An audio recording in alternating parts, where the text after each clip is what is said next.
You know, we all think we know what a supportive friend looks like. They're the ones cheering us on, right? Our biggest fans. But what if I told you that the biggest threats to your personal growth aren't coming from your enemies, but from friends who seem to be your greatest supporters? It's a tough pill to swallow, but today we're going to look at 5 subtle signs that a supportive friend might actually be holding you back. This quote right here, it just gets to the heart of it all. I want you to start thinking about your friendships in a new way. It's not just a social group, it's a living, breathing ecosystem of energy. And in every single interaction, there's an exchange. So is that energy building you up, helping you grow?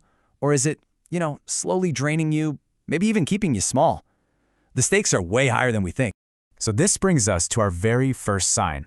It's when that support you're getting feels less like a tailwind and more like an anchor.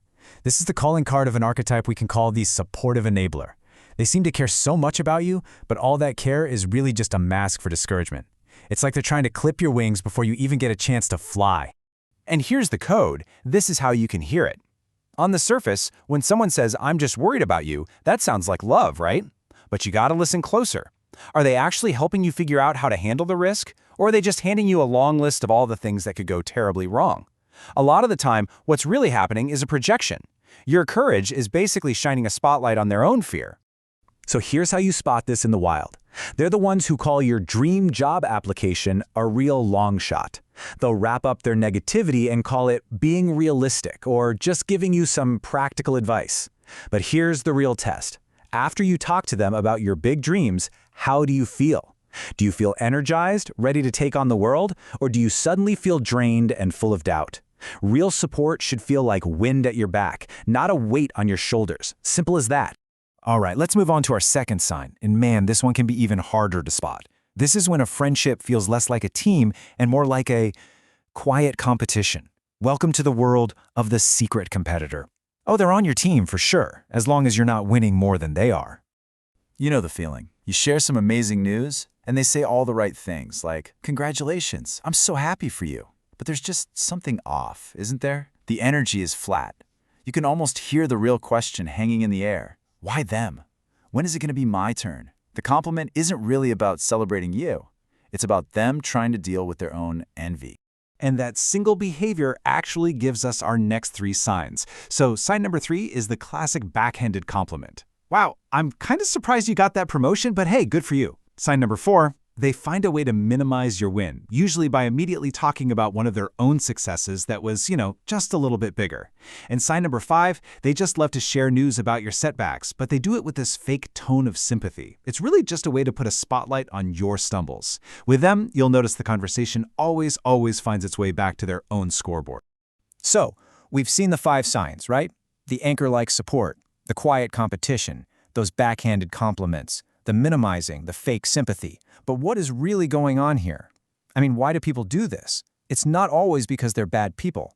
A lot of the time, it's coming from a place of a really deep internal struggle. And this is the absolute core of it. When you succeed, you're basically holding up a mirror to your friend. And if they're feeling stuck or unfulfilled in their own life, looking in that mirror can be incredibly painful. It forces them to face their own perceived failures, and that can feel like a small death to the ego. So to protect themselves from that pain, they subconsciously try to pull you back down to their level. It's a defense mechanism. They're not necessarily trying to hurt you, they're trying to stop their own pain. From their point of view, if you grow and change too much, you might just leave them behind. Your success feels like a threat to them. Okay, so now that we get the why behind it, what do we actually do? What's the move? Well, it's time for what I like to call a gentle but very honest audit of our own psychic ecosystem. Here's how it works. It's pretty simple. First, just recognize if these dynamics, the enabler, the competitor, are showing up in your circle. And don't jump to conclusions. Just observe. Is this a consistent pattern over time? Next, start to assess who genuinely feeds your energy and who drains it. And finally, you have to consciously make more space and time for those connections that truly, genuinely want to see you fly.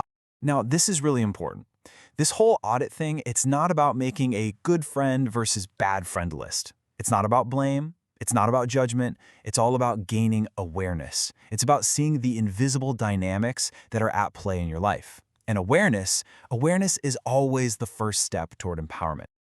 So I'm going to leave you with this one question to think about. And I want you to take a moment and really consider it. Who in your life celebrates your wins without any hesitation? Who challenges you to be better? Who makes you feel bigger, not smaller, after you hang up the phone? The entire health of your psychic ecosystem really depends on your answer to that.